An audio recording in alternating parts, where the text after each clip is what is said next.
Hello everyone, I'm Bruffy1322 and welcome to the 24th episode of the Choking Hazard podcast without RDT at the moment because he always does this every single week and before we start every single podcast he'll leave right as we start the stream, so he only returns now. But we got our usual co-hosts, Sugar-Free Nos over that side. Hello. And RDT down there, obviously a very happy one.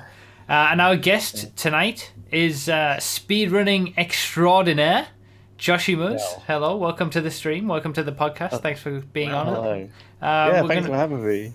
We're going to be talking about speedrunning. We're going to be talking about GTA. We're going to be talking about speedrunning GTA.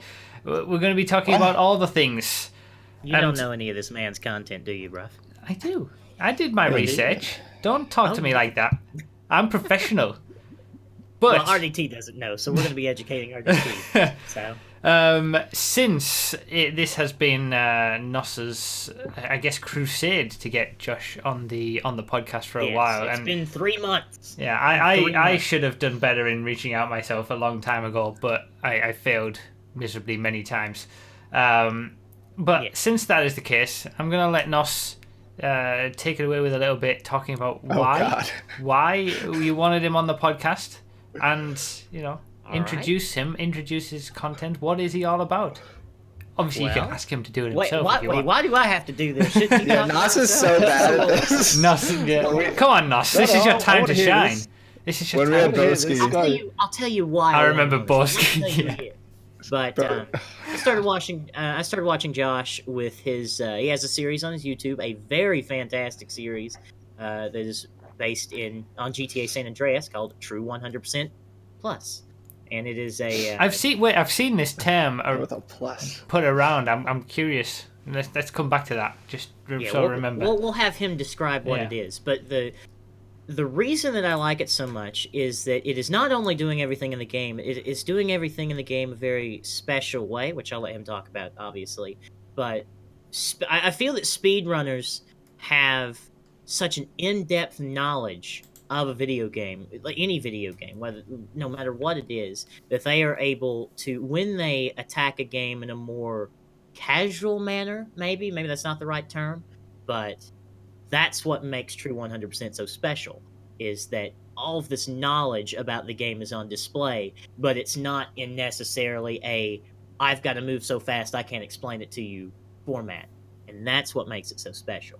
And that's why I love it. And, he streams and does all kinds of other things too, but I'll let him tell you about that. So, Joshimuz.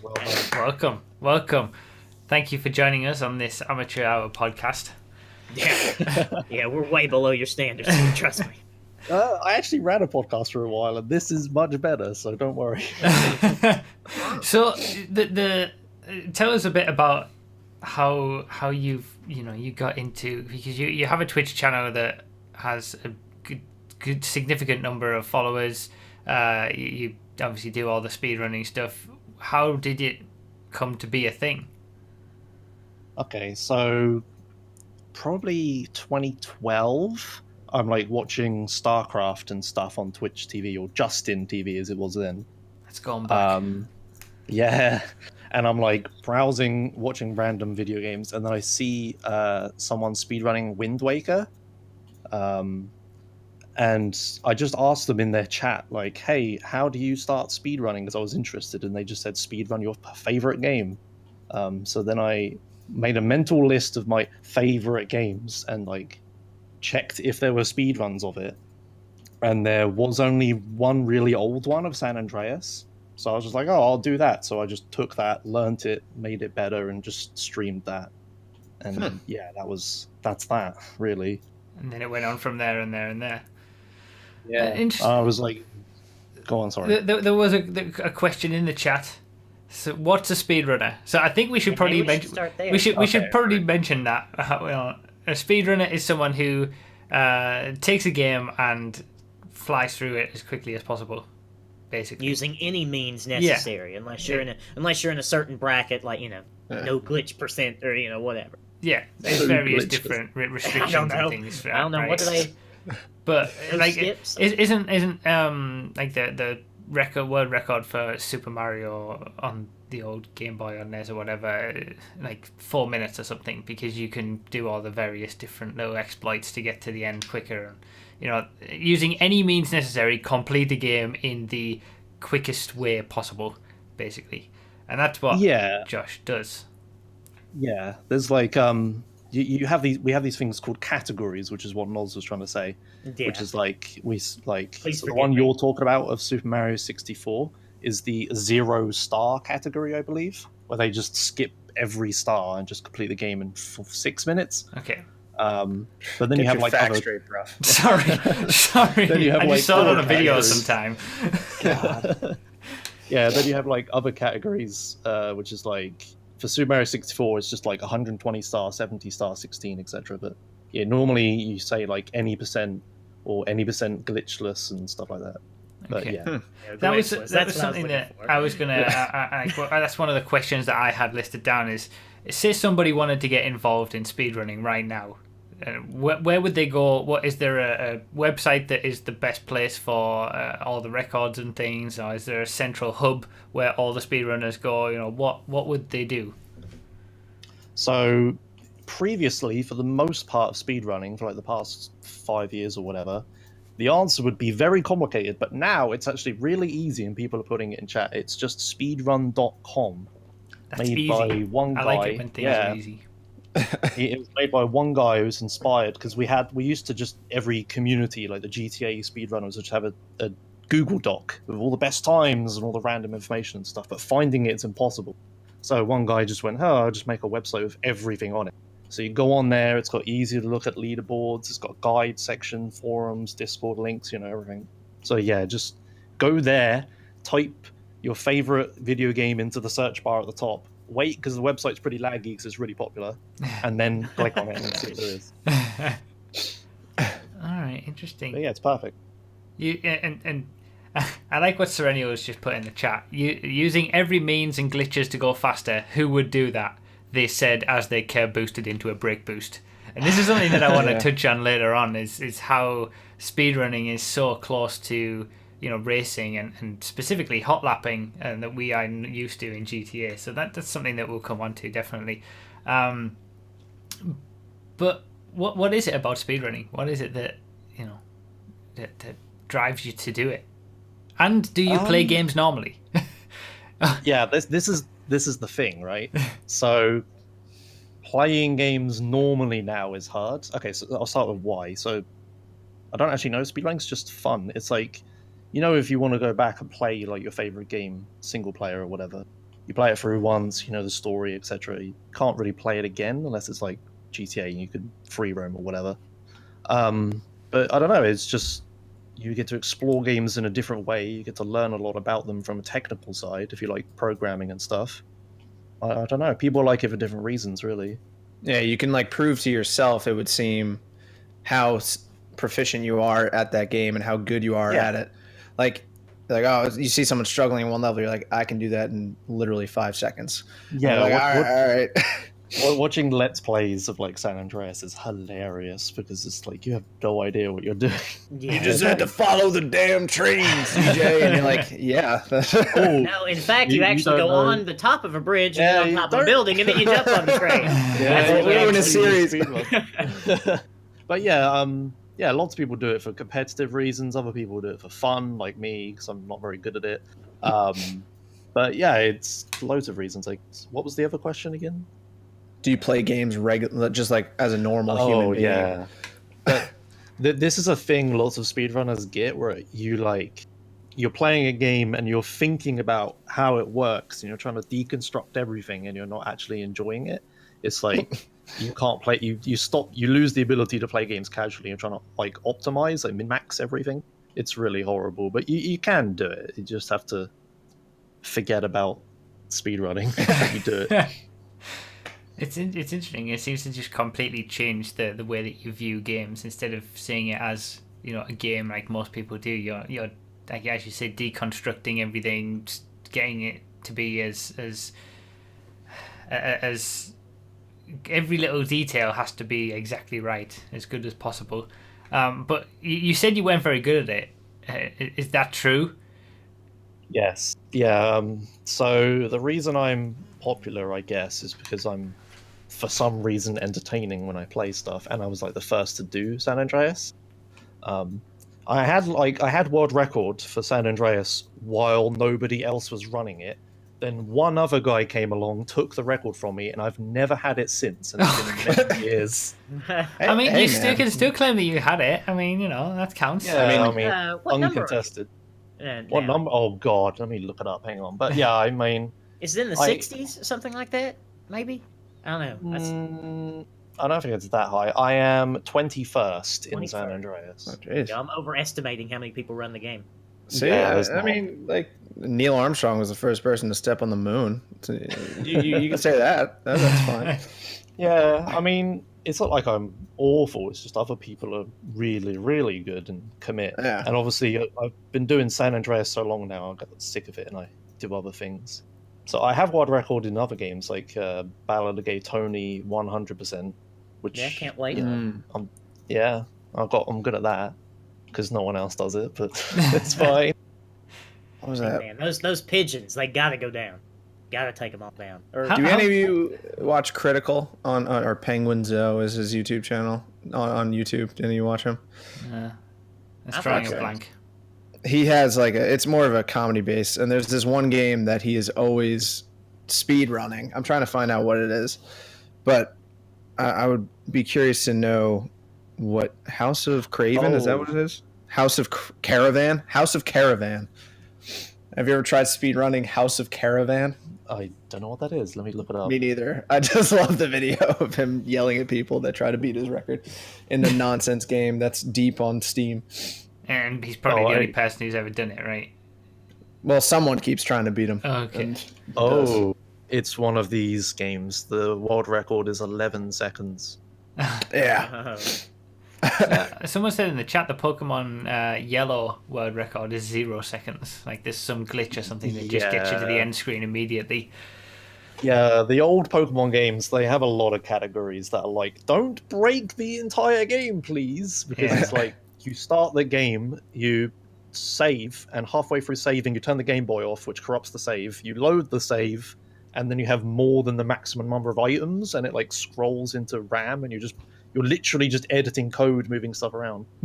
And then you do some stuff, press a button, and then your character walks into the Hall of Fame, and you did it in 0 minutes. Wow. That's it. That's why speedrunning is special. Stuff like that. Yeah, these little glitches that you find and tricks. Well, I wouldn't call that one little. Well, yeah, that's No, true. that's true. Game Yeah. breaking. How big is speedrunning on the great scheme of things? Like, how big is the community? And are there like some games that are more popular than others to speedrun? I imagine the Pokemon games are relatively popular for speedrunning, but is there only a certain amount of games that are very popular, and then outside of that, speedrunning in general for most games isn't really there, or is it small in general as a community, or how is it? So for larger games, like you say, like right now, if I go on speedrunner.com, the most active, however it's filtering that, is Super Mario Odyssey, and then there's Getting Over It and all this other stuff. But I mean, you can speedrun a game, and you'd be surprised how many other people are interested to do it as well. Like a while ago, for a joke, I did a speedrun of Gone Home. I don't know if you've heard of it. It's just like I played Rough that played. it's just on a my walking, second channel. It's just a walk. I enjoyed Oh, did it. you? Okay. Yeah, it's good. That's why I did a run of it. But it's like, it's just a walking simulator. So the speedrun is literally you walk, grab the key under the duck, walk in, you glitch through a door, grab the key there, go to the attic, and finish the game. And it takes like 48 seconds. And I posted that as a joke. Didn't think anyone would care. But then if I go on Gone Home on speedrun.com right now, there's like Sure, 1 million people are trying to beat that. 75 people. Oh man. And the devs actually watched me do it at the time because they just released the game, and they actually added achievements into the game, and a lot of them are like beat the game in under a minute and stuff like that. And so there's a load of them that are like beat the game in under a minute for the achievement on PS4, and people just submitted it to the leaderboard. That's amazing, because when I played Gone Home, I looked at the achievements afterwards. I don't know why, I never really normally do, but someone might have mentioned it in the chat that, there's an achievement for completing the game in under a minute. And I was like, complete the game in under a minute. And then I obviously looked it up and figured and saw how it was done, and I was like, oh yeah, that's so clever. I didn't realize that wasn't originally in the game until you'd done that speedrun. That's crazy. It's such a weird thing. But there was also they also the diaries that you pick up where you like hear the girl talk. There's like 20 of them or something in the game, but I didn't know this because one of them's hidden. So I was doing 100% speedruns where I got all the diaries, and then the devs came into my chat and said, "Hey Josh, that's not everything." So then me and my stream had to hunt for this one hidden diary, and I actually went to bed in the end. But one of my viewers kept on streaming afterwards, and the devs were in the chat, and they actually unraveled. They looked into the Unity code because it's a Unity game. And they found the hidden diary is just the first diary, but the girl says meow for every word. And you have to take this basketball, which is hidden in this rafter above the kitchen. You throw like a milk bottle or something at it. It falls down. You take the basketball, put it in a basketball hoop, and then you get this hidden diary. So then people are doing runs of that. What? Jesus.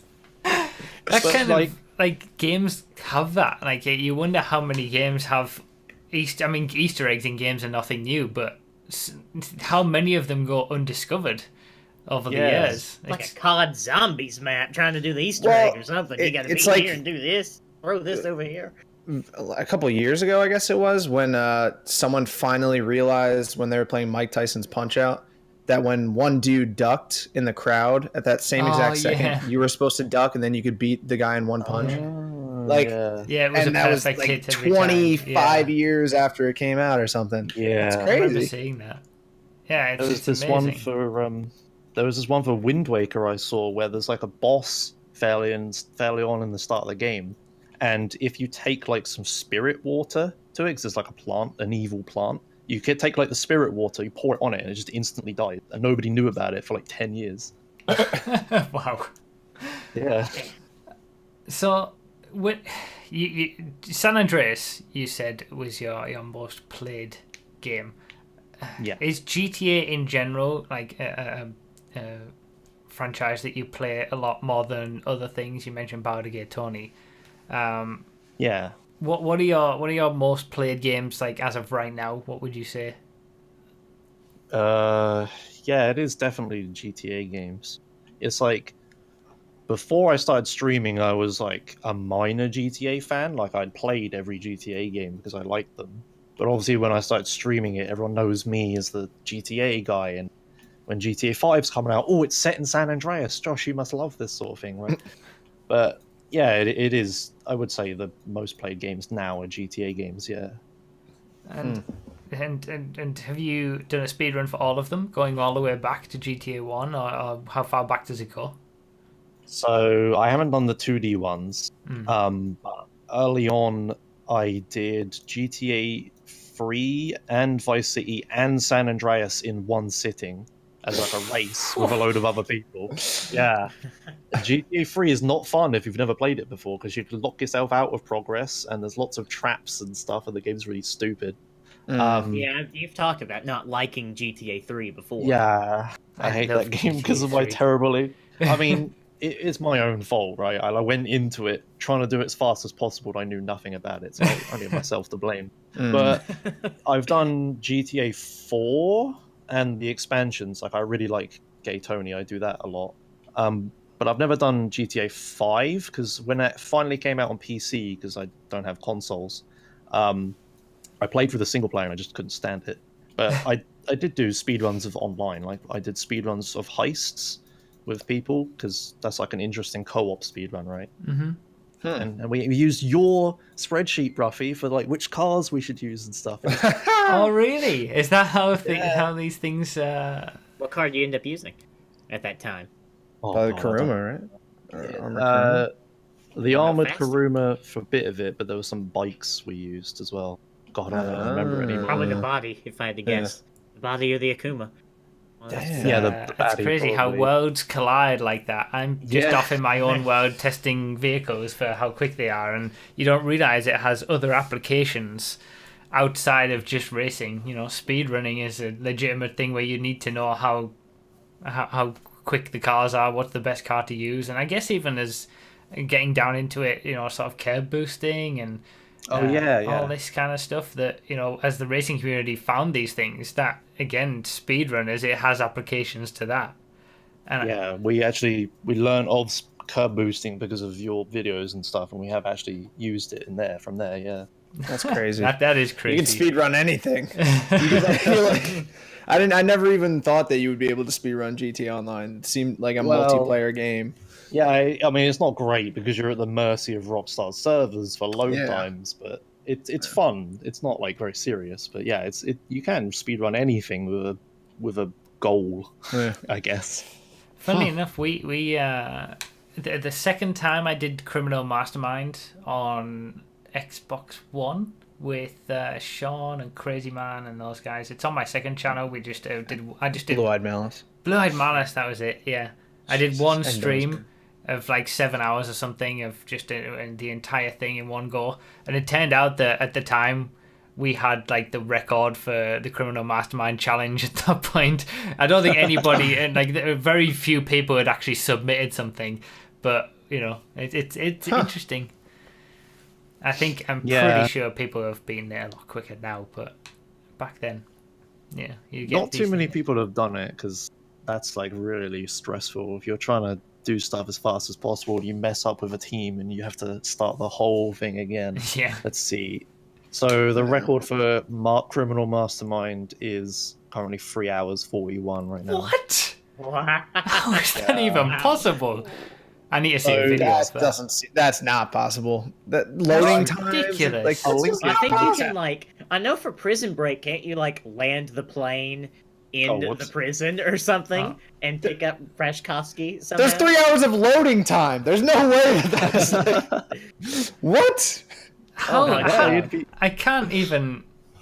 So they would have started doing the heists individually, learning them all and doing them for ages. Because I moderate for GTA Online at the time, so I was verifying all their runs and stuff. So I was watching them learn, and then they just come out of nowhere and submit this, and it was like, oh, okay, that's pretty fast. But now for something like that, would you include the load times and connecting and everything, or just the missions themselves? No, you do the load times as well. You include that. That's remarkable. That's I don't know how. Does it say what platform? The load times, probably PC. Yeah, PC. But if a game's on PC, you play it on PC with speedruns because SSDs and stuff are overpowered. But yeah, it's if you play in a private lobby with just 4 people, the load times are fairly decent for all of you. But I can't remember how to optimize it. But yeah, it's pretty ridiculous. And as you say, you're still at the mercy of Rockstar servers. If they do one thing and it takes forever, then the whole thing's ruined. I still can't believe that 3 hours. You can post that link again, by the way, in the chat. Oh, sure. But Sorry. I can't believe that. Criminal. I can't. I can't even get my mind around it. It makes no sense to me. Like an hour and a half is one heist for me. Jeez. Oh, okay. So yeah, and me and Wayno, who's in the chat, we had world record for Fleeker at one point, where we were just driving each other insane, just doing it over and over again, and one of us makes a tiny mistake, and then we were doing it for 5 hours in the summer, and we were both just getting delirious in the heat. It's awful. Since we're on the topic of GTA Online now and all that kind of stuff, we are going to talk about how it has speedrunning is similar to racing and stuff. But how much of GTA Online do you actually play now? And do you do anything in GTA Online as just a normal game, or is it everything that you do within that game is speedrunning related? Well, I think I remember I've watched a few of these as research, and you agree with me. When I played a few years ago, I've given up now. We didn't play normally. We're speedrunners. We use glitches. So I think you can see where I'm going with this. We had a lot of money. All of it. Yes, sir. Yeah.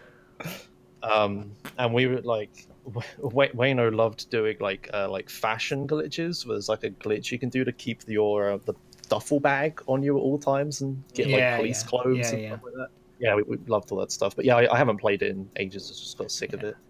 fashion. I mean, Every my update. my personal like- thoughts about glitches have definitely changed since the game first came out. when the game My god, yeah. when the game first released, I was like, don't glitch the game. It's just gonna make it terrible for everybody. And now it's like, have at it, do whatever you want. It's wrong. Now you're just like, what's the next glitch? What can I do? But we'll not delve into that conversation again. No. I mean, but when you were talking about how you look at speedrunners in general, look at games differently than I guess people that just regularly play games, because you're looking deliberately at ways to I'm gonna say break the game. You basically break the game and beating it in a way that's not necessarily by the books.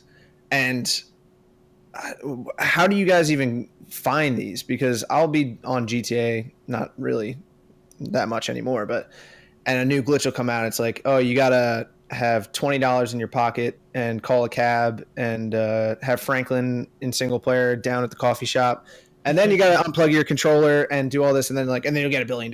Like, how does someone figure that out? How do you figure out how you cut through a wall in a level or something like that?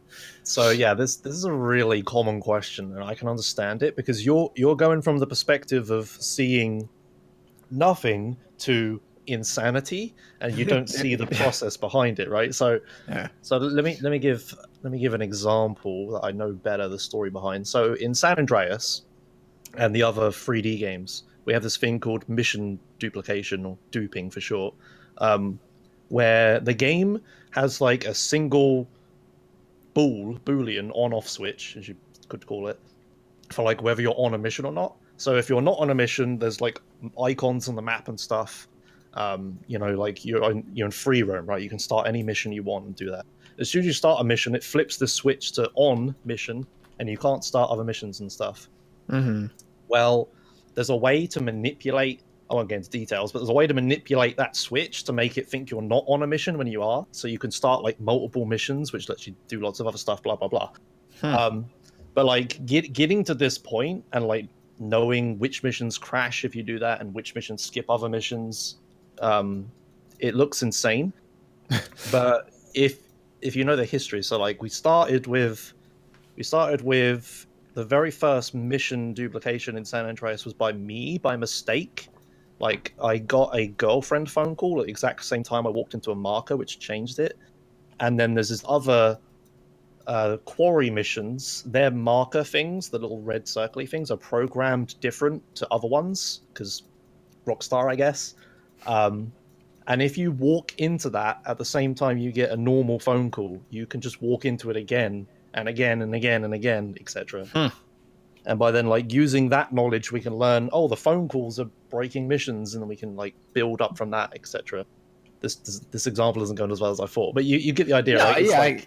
It's a gradual process of discovery and then building on top of that. Yeah, it is like putting puzzle pieces together. Like, you learn about one random glitch, you're like, that'd never be useful, but then later you find the puzzle piece that fits next to that one, and it's like, God, this makes sense.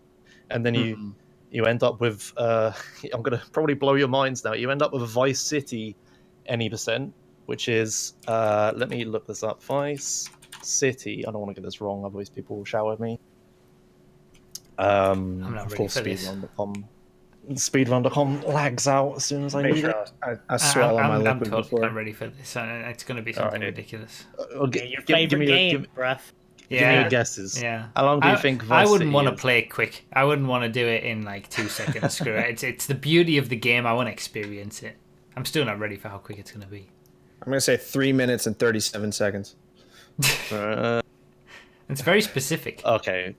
Speedrun.com's down, never mind. Of course. We're not going to get any resolution to this. I'll keep working on it, but it's very cliffhangers, fast. man. Jesus.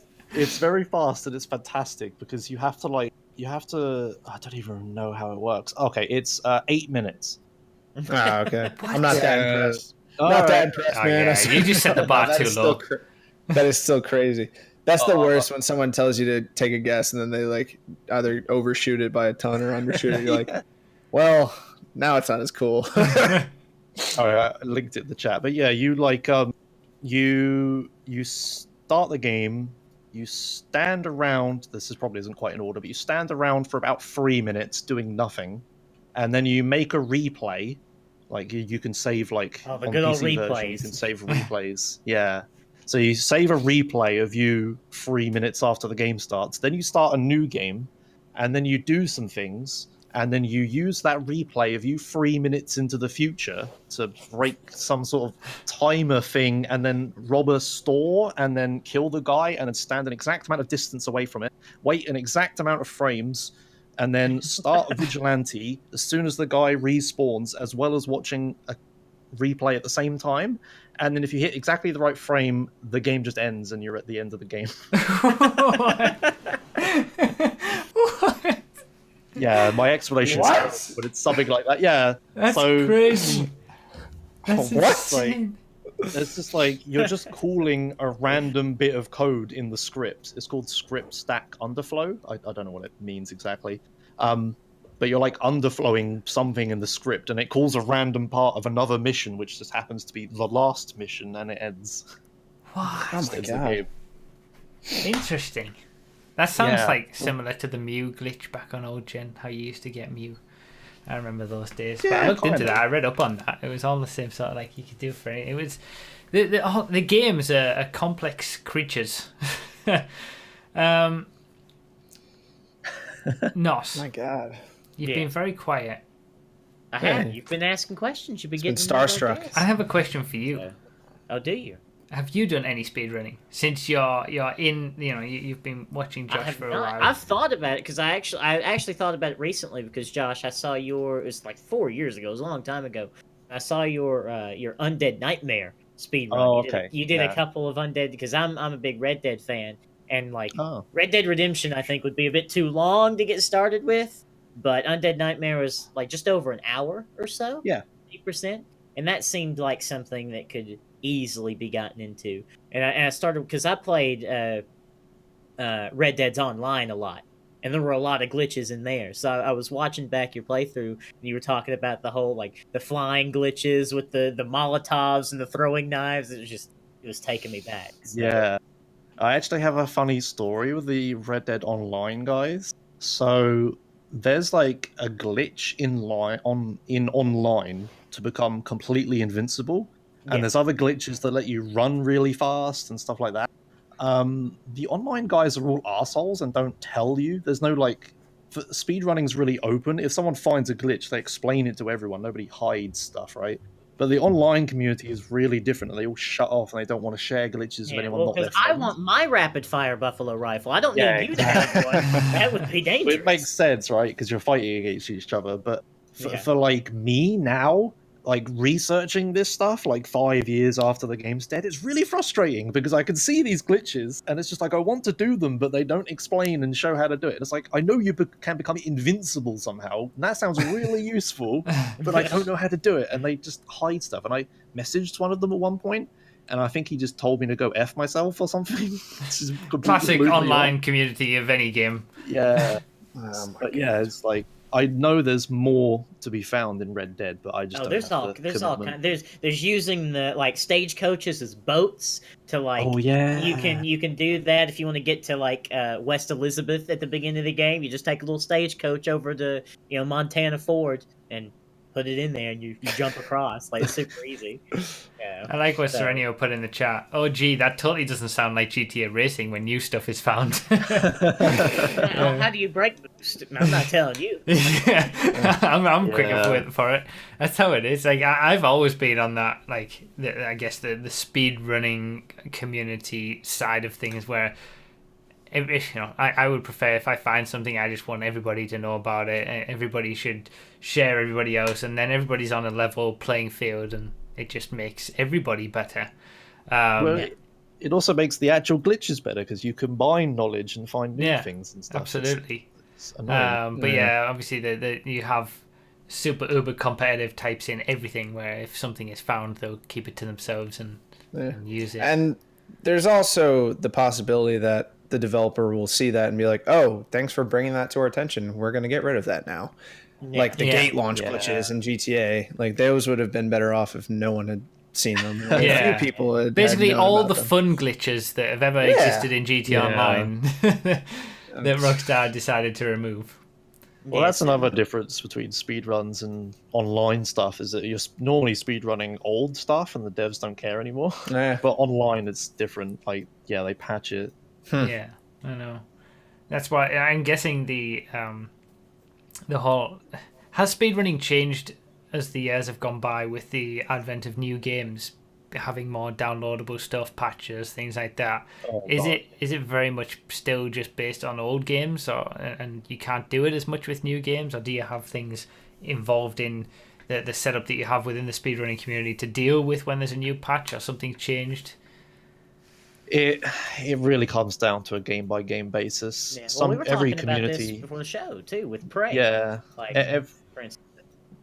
every community handles it different. It depends. The speedrunning community is really like fragmented and segmented into our own little mini communities. Like the GTA community doesn't really communicate with the Super Mario 64 community, right? Mm-hmm. So we all sort of do things a little differently. But yeah, with newer games, people still speedrun them because people want to. They like new games.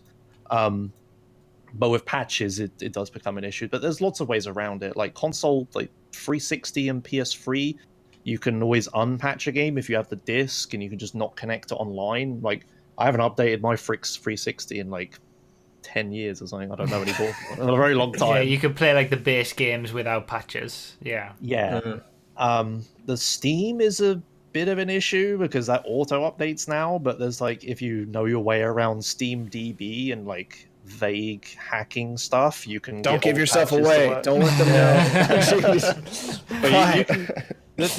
But then other games they have categories, so it's like, okay, so everything done on this patch is this category, this leaderboard, and this patch is a different leaderboard and stuff, and then you get the problem of someone finding the patch no one's done a run of and claiming world record for it, but that's another issue.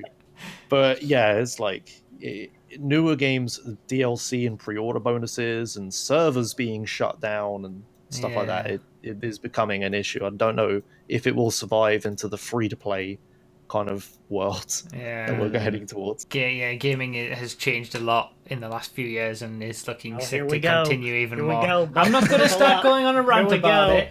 I'm just making a point. Get your rant gear on. Live services, as they're called now, they're not games anymore. They're live services. All right, that's it. I'm done. All right, let's move on to how speedrunning is similar to GTA racing, but not racing as racing against other people that we do mostly within our little part of racing, but specifically hot lapping, because with speedrunning, you guys have set markers, right? I've seen it on your streams and other speedrunning streams where you have markers that you get your split times for when you reach a certain point, and you note that down. You know whether you're ahead, you're below, things like that.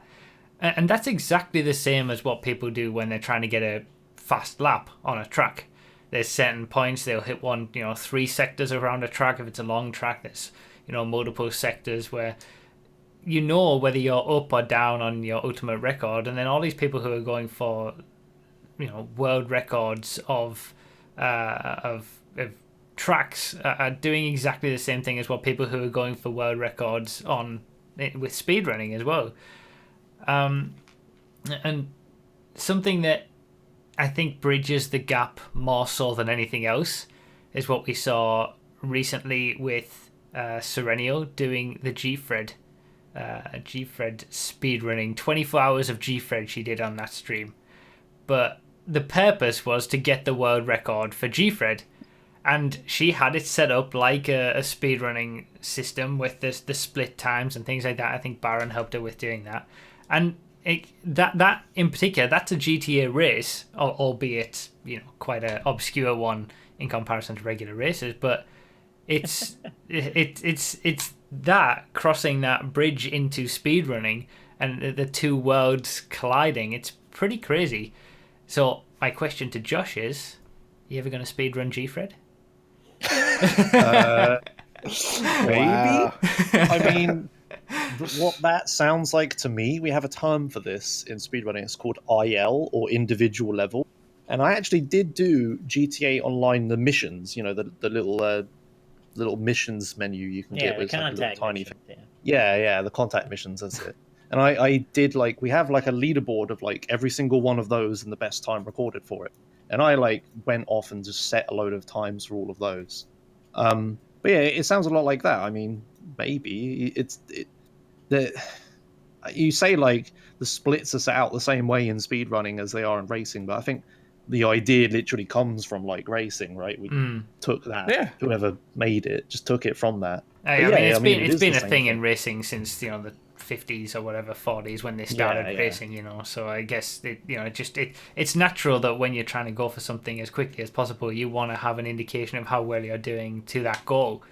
I find it fascinating because a lot of the things that you've been saying throughout the course of just this podcast earlier on, I should have noted all these things down as you were saying them, but a lot of the things you've been saying, if you were to replace the fact that you were talking about speedrunning and instead think, and anyone who's watching this on the video or wants to go back and try to watch and replace the speedrunning with just racing, it's exactly the same conversation that we can have. Yeah. And like earlier with the hiding of secrets and things like that, and finding the little glitches that make you go faster and all that kind of stuff. It's remarkable how close they are, but they are in the same. It's the same concept. You're going as fast as possible. Because Lewis Hamilton, he just knocked a basketball out of a rafter with a milk bottle and won all those F1 races, right? That's how he did it. Well, something like that. I thought. Kidding, right? But yeah, something like that. I thought, like, if you found a shortcut on a track, it's the same idea. If you found a shortcut that might allow you to miss out a few corners, then you take it and you do the track quicker, and then it's up to the creator of the track to fix that. Well, that's general human progress, isn't it? Yeah. Just trying to. It's also like it sounds like to me like the building of the car. Like you discover aerodynamics or ground effect or whatever, right? Like it's literally it is the same thing. It's like the preparation towards the race, which is routing in speedrunning or making a car or like exercising or whatever in real life. And then the actual racing itself, which is, trying to go as fast as possible. It is really similar. It also helps I'm a racing fan as well. So okay, so you like racing outside of, I'm guessing you don't do much GTA racing, but do you play other racing games? And then are you a fan of like motorsport in general? Yeah, I watch F1 British Touring Car Cup sometimes. Finally, we've got someone who likes racing. My two co-hosts are useless. I tried to have a Bruffy's Racing Corner for so long. Don't look at your phone. What? Finally. I mean, it's not a common thing in speedrunning. I think it's just a coincidence. I also like it. Right, yeah. But it's not a great, leap, I suppose. Yeah. But I mean, I've played like iRacing and Gran Turismo and stuff like that. But I actually have done GTA races back when I played GTA Online.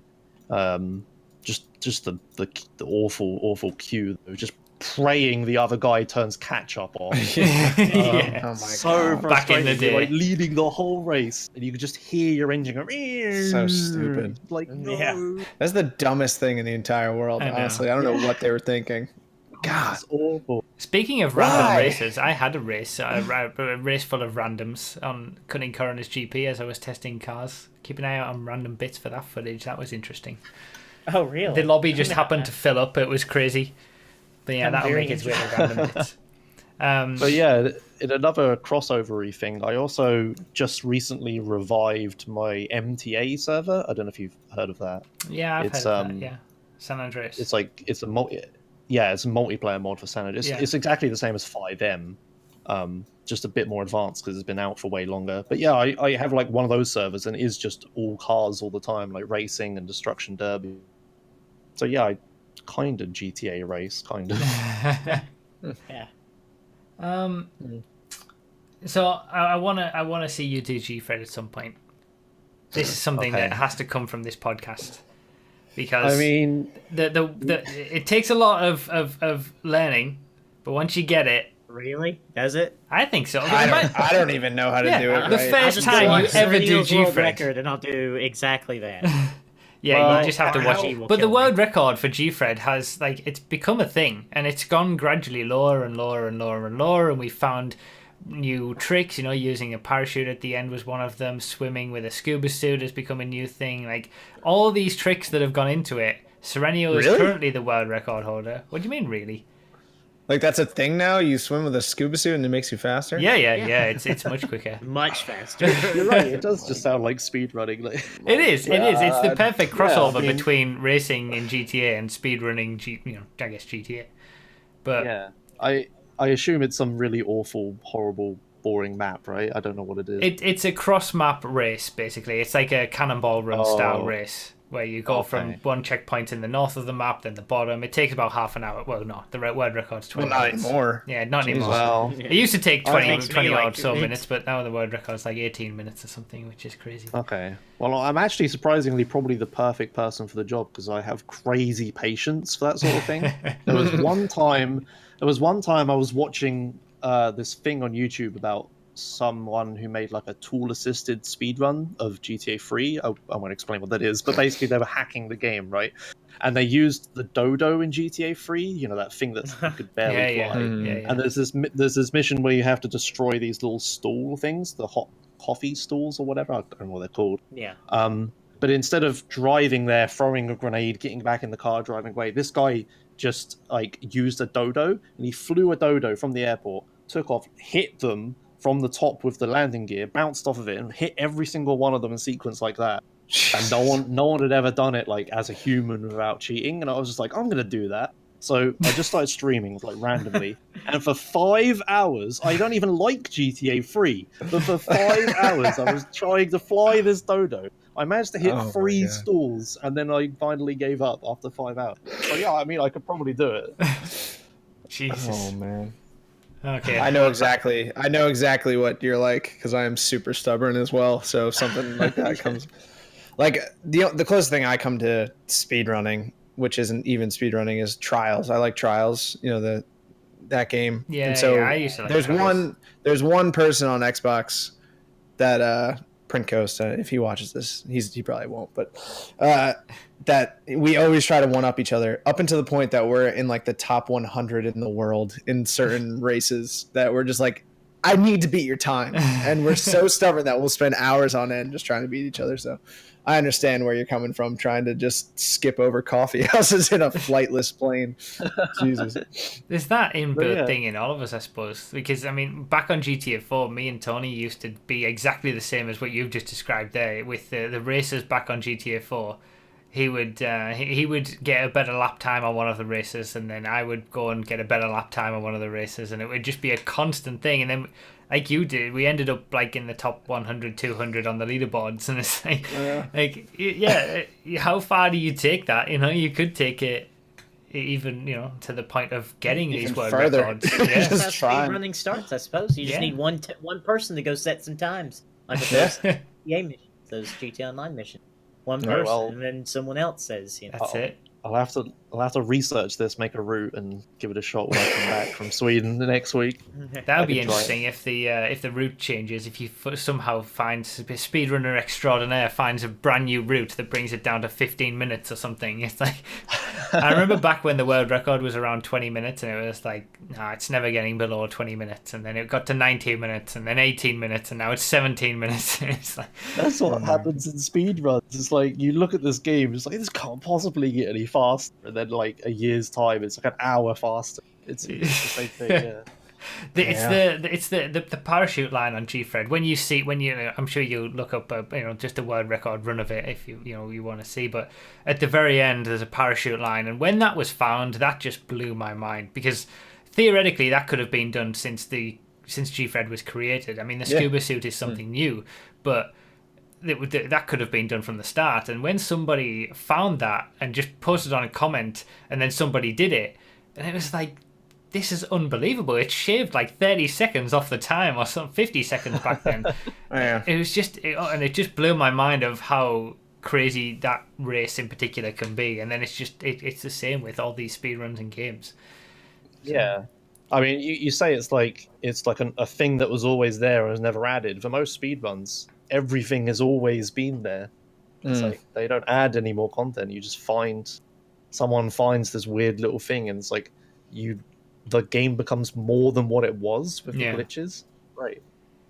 And how much of it is luck, do you think?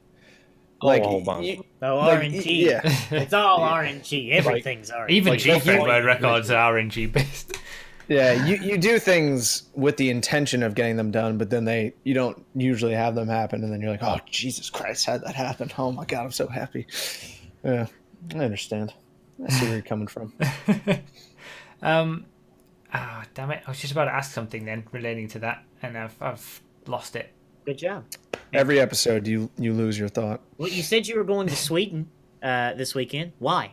Let's talk about that. Oh, okay, all right. Well, should we get the plugging out of the way? Yeah, well, Absolutely. we're an hour in. Might as well. We're about to go into regular segments or something. Okay. Are we? I've I got don't a know. topic we want to talk about before that. I do too. So All right, we got two All topics to talk about. Jesus Christ. Okay. Well, anyway, to get this over with, because I hate this, when as soon as this podcast ends, I'm going to bed, and then I'm going to wake up at 2 a.m., get on a plane, and go to Sweden for ESA. It stands for European Speedrunner Assembly. It's we're doing our first ever winter event. So a lot of speedrunners get together in Sweden. We all do some runs, and I'm one of the people helping host, which is like reading donations and stuff. And I'm also doing Gay Tony 100% in it on the second day. Nice. Very So good. yeah, good so if you indeed. want to watch that, it's twitch.tv/just ESA, I hope. And if you Google ESA winter schedule, you can find a website. It translates all the times to your local zone. You can see any game on there you want to watch, and whole backlog of games. And it's better than GDQ. Stop watching GDQ and watch ESA. There we go. yeah, there you go. Good. Is that... I'm not familiar with speedrunning at all, or the community, but I think it was around Thanksgiving. My cousins are big into video games and stuff. I mean, obviously I am too, but they're a little bit bigger into it than I am. And he brought up this Twitch channel that was speedrunning for charity. Yes. What? Yeah. Yeah, that So- was AGDQ you were watching. Yeah. Okay. So, All right. so GDQ, or it's like AGDQ in the winter and SGDQ in the summer. Okay. Is like what everyone. Surely you all have heard of it, like Noz and Yeah. Bruff, right? It rings a bell. Those letters. I've Yeah, okay. watched it. I've Yeah, watched yeah. it. And So it's like- go Go ahead. on. Oh, Well, okay. I was going. I'll go. Shut All up. right, go. I was going to say, like, opinions. There are many different opinions about GDQ, and many, there's problems that people notice, and things that are not handled correctly. But whether no matter the problems, I think it's easy to admit that GDQ is doing a job. I don't know, a good job, but it's definitely bringing speedrunning more to the forefront. Because those marathon runs are fun to watch. They are fun to watch, regardless of the rules that may be imposed on the speedrunners, or whether what they can do and not do, and all kinds of other silliness that I've seen. Well, Yeah, I mean, yeah. I still think it can be fun to watch. But, Yeah, I mean, and it is doing a good job of bringing it more to the forefront. But once you get on an individual level of speedrunners, I think it's so much better. Watching kind of like a speedrunner playing their game, that's it was really entertaining. Is it equivalent to a Rockstar live stream about crew v crew battle racing compared to an actual crew v crew battle racing? Is that what we're talking here? No, I mean it's like, okay, so it's an event where a load of speedrunners get together and they go to a place. The problem is it has become extremely popular. Like, it gets hundreds of thousands of views on Twitch every bi-yearly event, and it brings in like millions of dollars for charity and stuff, and the whole gaming sphere is always talking about it, and it's great, and it really raises awareness of speedrunning. There's several problems with it. I don't want to get into it, but one problem is the viewership doesn't translate at all. Everybody just watches GDQ, and they watch runs from people that do really good runs and stuff, and then they don't watch their channel. I know, because I know a few people that have gone to it, and they just have no channel growth at all. That's which not is a shame. GDQ. Yeah, it's not GDQ's fault. It's just how it is. But yeah, it's become like, if you mention speedrunning, people are like, GDQ, and everyone's always like, to me, Josh, hey, when are you going to GDQ and stuff like that. But there's a lot of internal political problems with it that I won't delve into. But yeah, it's just like it's become like there's other marathons like ESA that I go to that just have the same production value but absolutely nowhere near the viewership. And they deserve it. They certainly. Yeah, and there's lots of other ones that are really good as well that are the same, but it's just become like the Mr. Boss of speedrunning. It's like everybody knows that one guy, right? Yeah. But nobody knows everyone else who does all the other stuff that's is just as good, right? So yeah, it's just I think Kava has put it pretty well there in chat too. That GDQ is a charity event with speedruns, and ESA is a speedrun event that does charity. Yeah, that's another thing. They actually got bought by the Prevent Cancer Foundation, so now they are a professional charity fundraising event and not a speedrunning event anymore. But that's just growth pains, and I think that was inevitable. But yeah, the other problems are what's a problem. Okay. I remembered what I was wanting to ask earlier that I forgot. Good. Oh, like an hour ago? Like 5 minutes ago. Okay. The title of this podcast is the Chalky Hazard Podcast. What have you had any significant chokes when it comes to speedrunning, and what's your best? Oh my god, I can't believe I forgot to prepare for this, but I was going to find my best chokes, and now I forgot about it. Yeah, choking is a common thing in speedruns. Like, if you're doing like hour-long runs, you start out, everything's fine, you're casual and stuff, but when you get towards the end, your heart's racing, you're like, oh god, I need to finish this, and things happen. I'm sure some people can, probably people that watch me can post like what their best choke of me is. I don't remember them, but I've had plenty. Limo gets posted in the chat fairly often. Flip. Yeah, okay, limo flip, yes. So I was on world record pace for the first time in ages in San Andreas.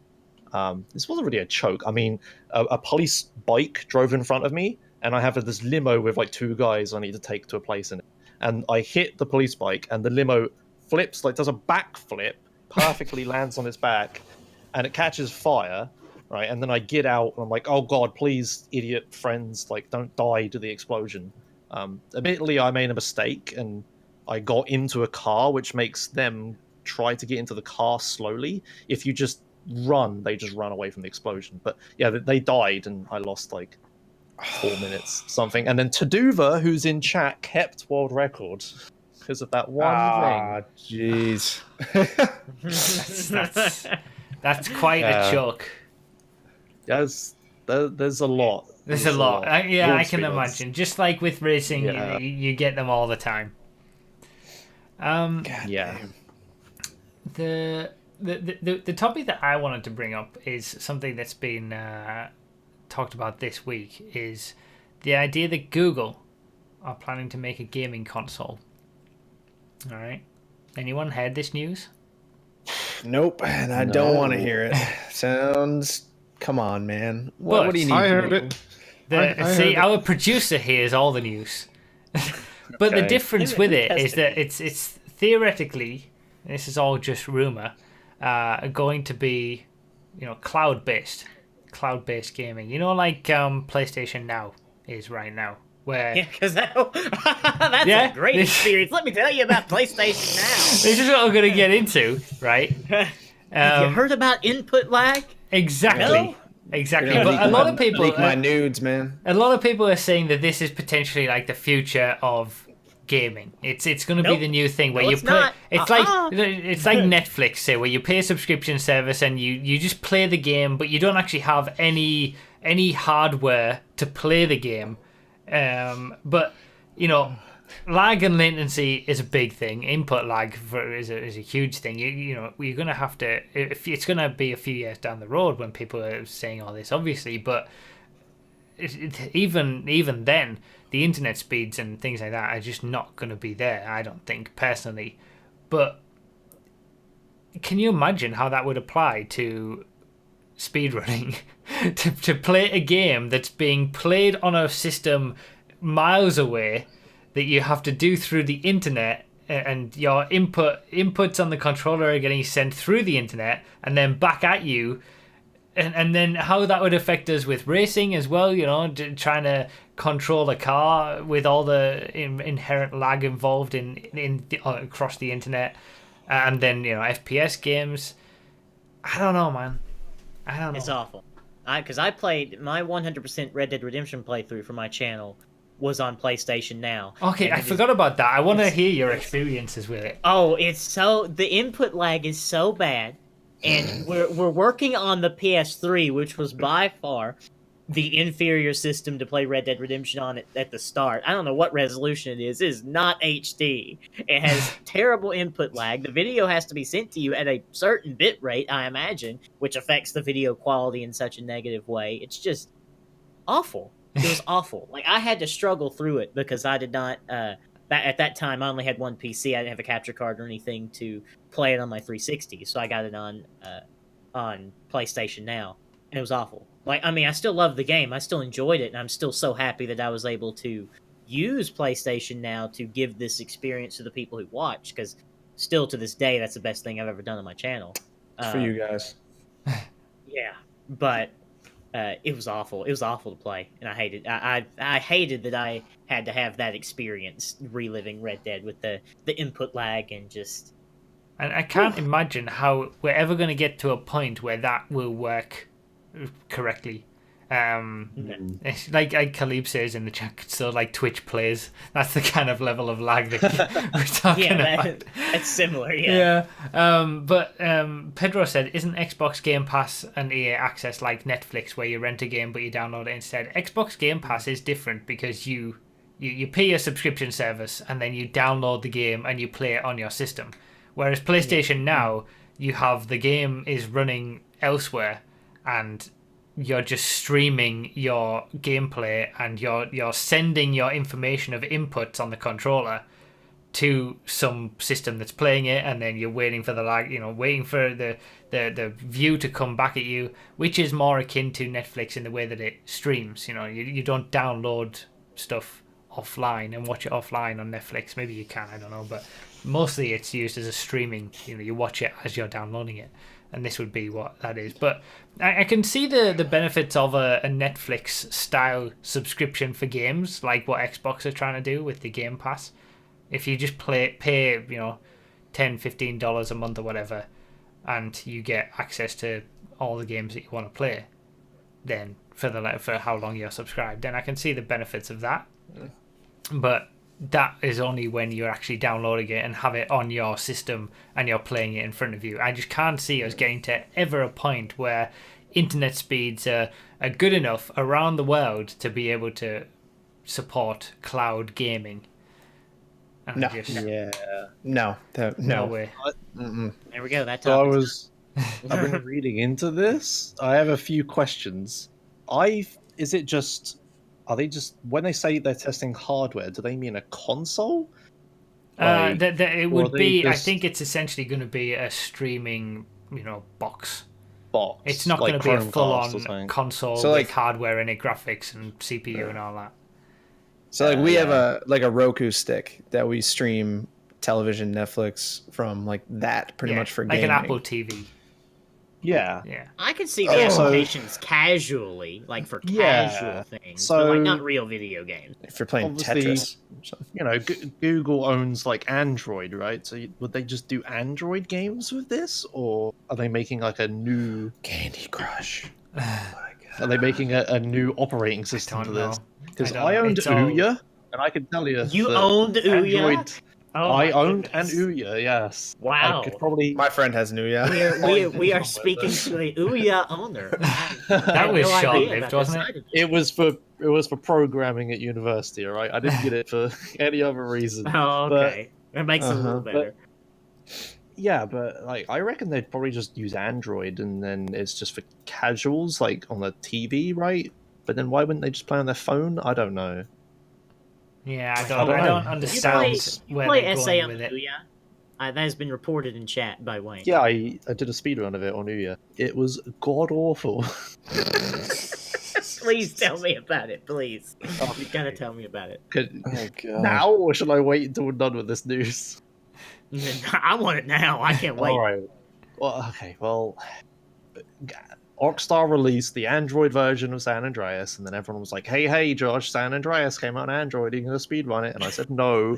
And then I had an Ouya, and then I was just like, wait, I can actually play it with a real controller. So I thought it was be Real fine. controller. Yeah, the Ouya controller is so god awful. It uses Bluetooth, but if you go more than a meter away, it disconnects constantly. The face buttons get stuck under the face plate. So if you just press tapping a button to, like, I don't know, sprint, you're tapping the button and it just gets stuck and you can't do it. The little touchpad-y thing for it doesn't work, but then I found out you can plug an Xbox 360 controller in, a wired one, and just use that. So I was using that, but then there's some buttons that aren't bound because Rockstar did a terrible job of it. So I had to use 2 controllers at the same time, one that kept disconnecting and one that doesn't have all the buttons. It was... And then the frame rate is, like, lower than 25, which is what it's supposed to be at, and oh god. Wow. It was not good. No video of it exists, unfortunately, but yeah, no, never again. Oh my god. That sounds amazing. Yeah, that sounds awful. Awful experience for you. Amazing for everybody else. It was so awful. What was your topic, Nos, that you wanted to talk about? I wanted to talk a little bit. We talked about speedrunning, and I mentioned it at the beginning of the show, but I want to go back to it and talk about it, which is what I believe to be the best piece of San Andreas content ever made, and that is true 100%. And I would like you to tell us what that is and why, and just tell us a little bit about it, because there are many people in chat that don't know what this is, and they need to go watch it. I don't know what it is. I forgot. Yeah, I forgot to ask about that. I've been curious about. I've seen this true 100% term or true 100% plus. Plus, Don't forget sorry. the plus. Yeah, nobody remembers the plus. It's fine. Right. So basically, people want me to play San Andreas all the time, and I don't want to speedrun San Andreas all the time because I get bored of it.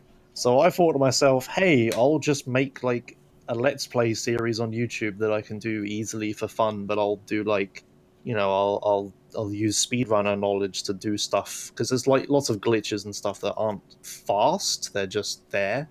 You never use them in runs. So I was like, oh, I can just show these in a YouTube series, right? And then it built up in my mind forever and ever. This was like 2 years before I even started it. And then it turned into this thing where it's just like, I'll do every single thing I can conceive of in the in-game, like killing every ped and driving every car and making every single car fully invincible with the glitches and stuff, and getting every single gang territory, including the hidden ones that are glitched across the entire map with gangs that you never see and all this other stuff. And then eventually I started it, and it got like a really big reception, mostly because Notch retweeted it, because he likes to troll me by retweeting my stuff sometimes.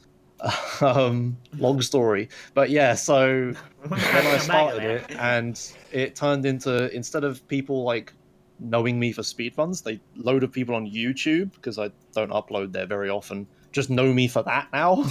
So it's like now I have 2 problems. But yeah, it's just a series where I just play San Andreas, do everything I can conceive of, and use knowledge from speedruns and other glitchy stuff that I know and that I research. And yeah, I season 1 of it was doing every single thing you can do before starting the first mission. The master save. Some people say that it's almost done. It's almost done. It is done. I finished it, right? Stop trolling me about that. Some highlights in the master save, if I can remember it, is there was one episode where I got a Hydra. If you know anything about San Andreas, you'll know that a Hydra is a jet plane you get at the end of the game, and I got one before doing the first mission. It took 17 hours. It involved taking a helicopter, which I also shouldn't have at this part of the game, from a glitched point in a safe house that's like above the garage where you can like store vehicles a little bit. Take that helicopter, fly it to San Fierro, get a Hydra to start chasing me and shooting at me, fly to a really specific point next to the police station, have the Hydra hit a building, fall down into the police station garage, and explode. Then I have to push it through the police station garage, being really careful not to despawn it or die. If you nudge the plane too much, the game thinks you're stuck on it and just despawns it. So you have to nudge it a little bit, but not too much. Also fight all the cops and stuff. Push it into the police garage, into the end back of it, where there's a hidden garage, which is a feature of impounding, which they never finished in the game. So if you got busted or something, the police would take your car and put it in the police garage. So there's like a garage, like a normal safe house garage inside the police station. Push it into that, get past this invisible barrier around it that every 21 seconds despawns every destroyed aircraft. So Naturally, that's what happens. I have to push it fast, but not too fast, or I'll despawn it myself through this barrier, get it into the garage, walk away from this invisible garage until the invisible garage door shuts, then walk towards it, looking at it the entire time or it'll despawn. Garage door opens, fixes the Hydra, and then I fly the Hydra out of the police station to Los Santos police station, store it there, and then save. That took 17 hours. Wow. It was amazing. It was amazing.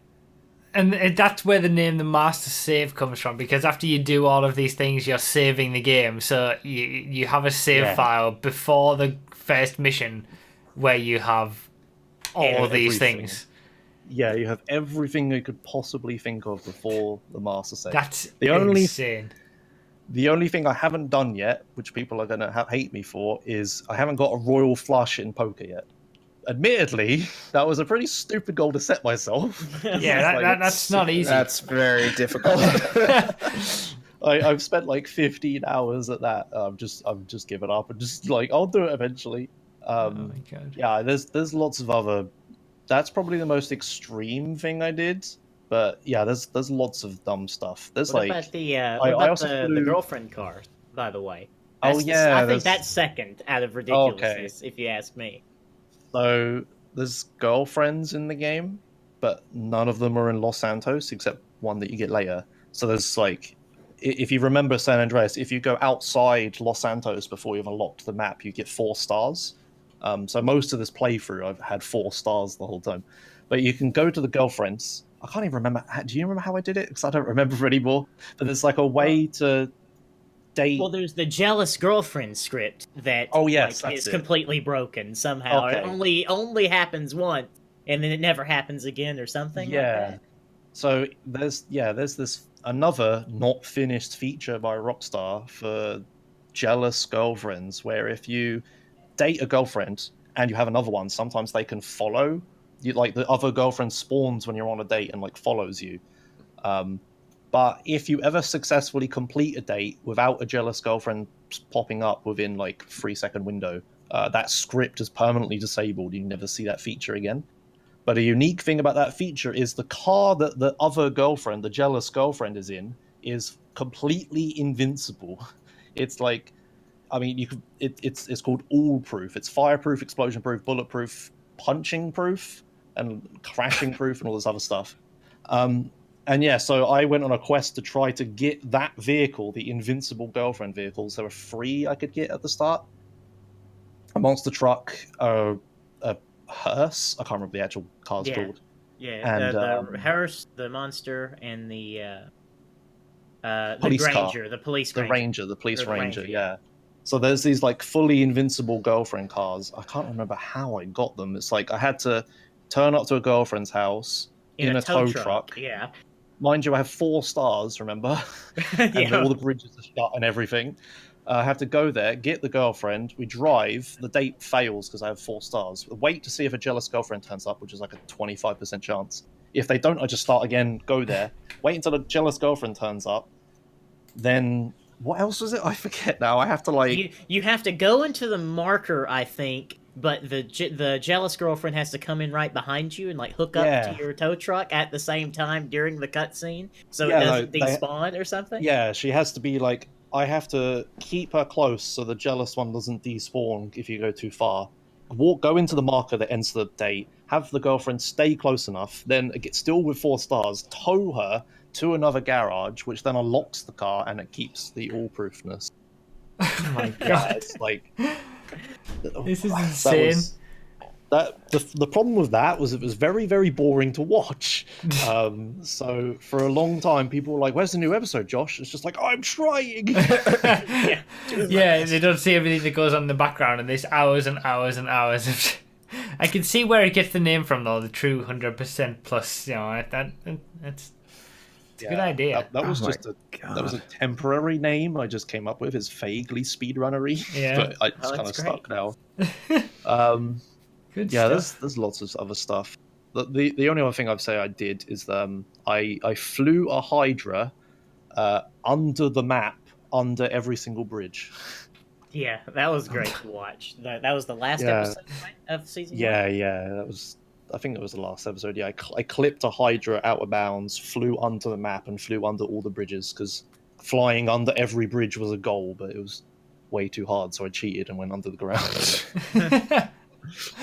Oh, brilliant! But, yeah, it's I didn't expect it to be so successful. Like other speedrunners have done similar things, but nothing to this extent and nothing this successful, I guess. Loads of people seem to love it, including Nos, I guess. Yes, it's the format that I've always wanted to see something like San Andreas done in.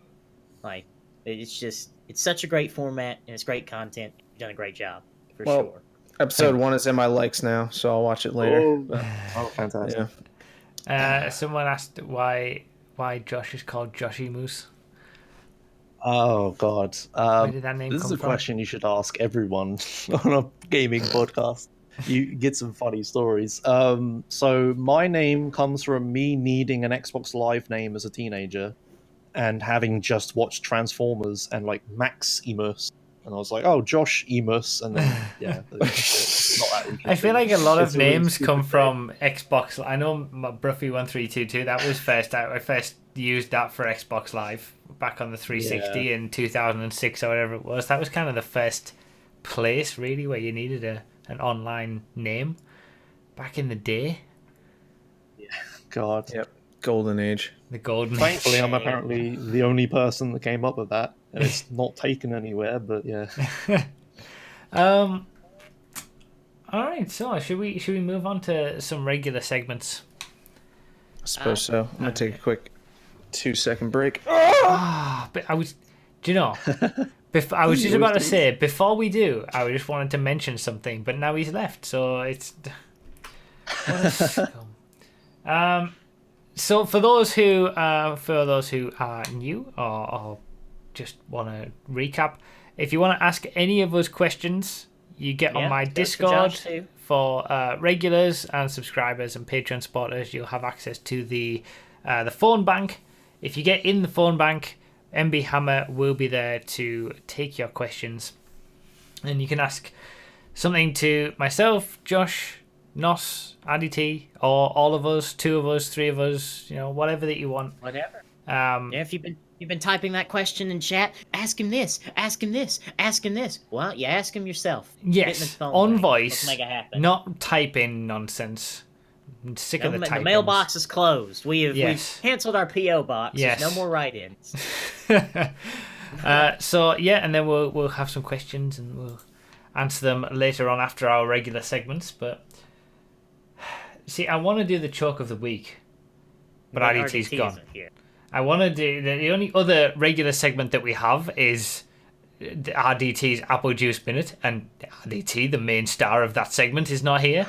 How can he just leave? So we could do if we want filler, what we could do is we could look at the comments from last podcast, and we asked our guests to we asked our viewers to post in the comment section.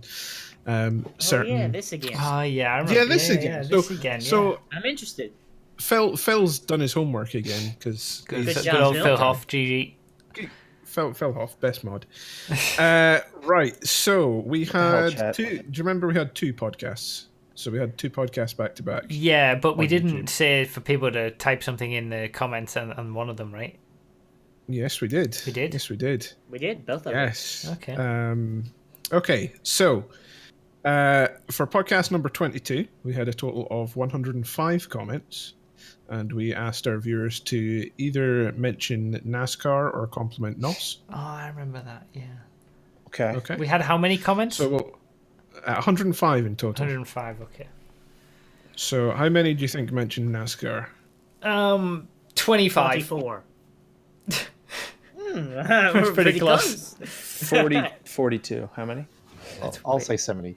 That's way too high. 70. 38. 38 people. 38 high. All right. We had 40 compliments to Nos as well. Some more compliments than us than NASCAR. Fantastic. Interesting. I Hell yeah. feel moderately better. Thank you. We also had 3 people that said NOSCAR as well instead Oh of yeah, NASCAR. I saw that. Hell yeah. What was 23? Episode 23. What did we ask for? that Episode 23 was with Sonny Evans, and we had 83 comments on that. What did we ask 83 for them people to mention?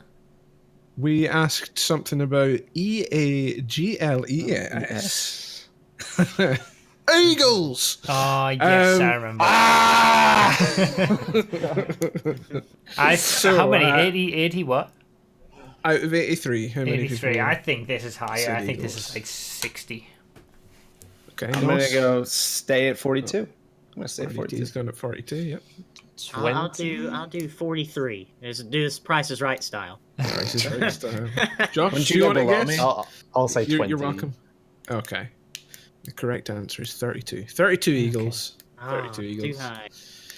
And Phil wants to know what people should mention at the end of this podcast.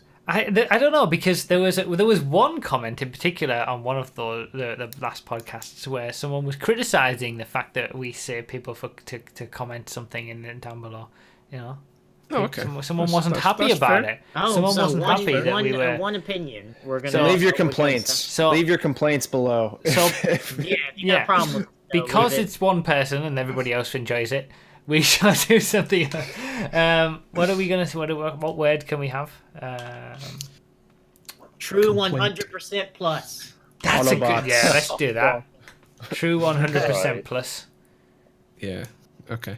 If So you forget the for- plus, you will be banned from the channel. Yeah, it's true 100% and then a plus sign. Yep.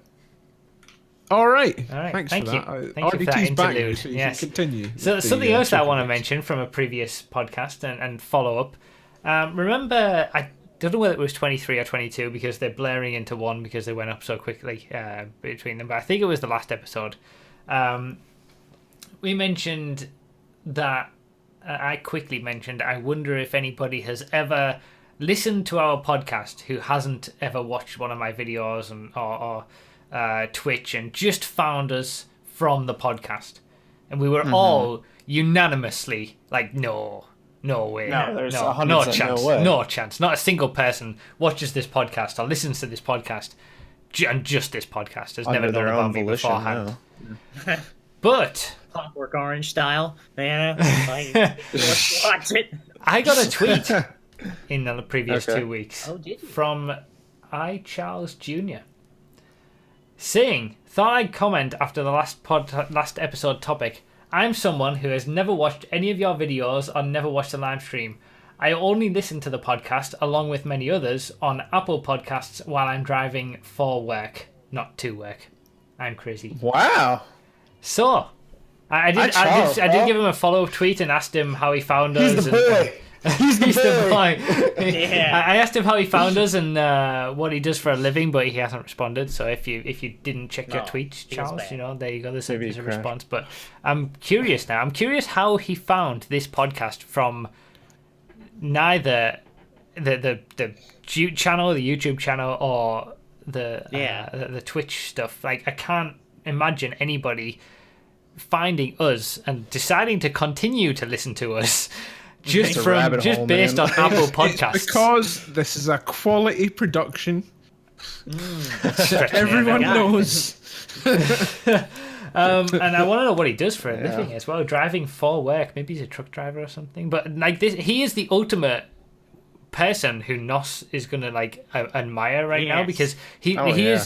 is giving Nos his dream It's my fantasy. of being yes. a radio host in the 80s and having people listen to him on their way to work. He's actually listening to you at work.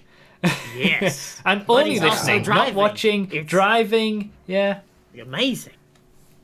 Good stuff. Wow. So amazing! I couldn't believe it. I genuinely couldn't believe that. But Big shout out to shout out to him. Jr. Bringing nonstop music for your ride home every Monday through Friday. You're listening to the Choking Hazard podcast.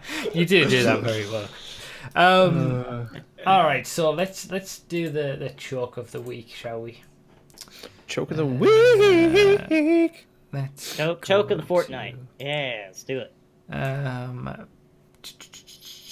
Let's go to here. We do have an honourable mention this week. I don't know Yeah, if you want I'll to play that one it's up to you. afterwards as well. Yeah. Okay. So I'll let you know when we start, so you can sync these up if you want to, talk over them. I was thinking that for those who are listening, maybe we should be a little bit more descriptive of the chokes. I mean, we try our best, but maybe shoutcast the chokes. That's a good idea. Yeah. I'll tell you when we start. We'll start. Well, wait, hold on. Hold on. What track is this that we're on here? Well, it's Rat- called Raton or Raton something? Choke, so I'm guessing it's Raton Canyon or something. Yeah, Hey, that you want track. to Anyway, load Here up? we go. Just, All right. just called Raton. It's just that's called what it's Raton, okay. Raton. And Hammer, because I'm so unprofessional and unprepared, you can tell us who each of these chokes are from, maybe. Raton. We can make this a team effort. Because I'm no good. All right, let's start it now.